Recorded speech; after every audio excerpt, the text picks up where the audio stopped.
மனுஷங்களால கைவிடப்பட்டு இருக்கிற சூழ்நிலையில இருக்கிறீங்களா? ஹலோ, கலங்காதீங்க.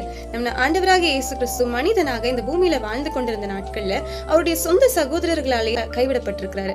அது மட்டும் இல்லாம அவருடைய சொந்த ஜனங்களே அவரை சிலுவையில் அறையும் சிலுவையில் அறையும் அப்படின்னு ரொம்ப சத்தமா சொல்லி அவரை கைவிட்டாங்க. அது மட்டுமா, கூட இருந்த நண்பனே துரோகியா மாறி முத்தம் கொடுத்து காட்டி கொடுத்தான். இப்படிப்பட்ட ஒரு சூழ்நிலை. அது மட்டுமா, கூட இருந்த ஒரு சீஷனே, ரொம்ப நெருங்கி இருந்த ஒரு சீஷனே 3 தடவை அவர் யாருன்னே எனக்கு தெரியாது அப்படின்னு சொல்லி மறுதளிச்சாரு. இப்படி கைவிடப்பட்ட சூழ்நிலை பல இருந்தும் நம்ம ஆண்டவராக இயேசு கிறிஸ்து கலங்கல. ஏன் தெரியுமா? அவர் தேவனோடு இருந்த உறவை மட்டும் தான் பெருசா நினைச்சிருந்தாரு.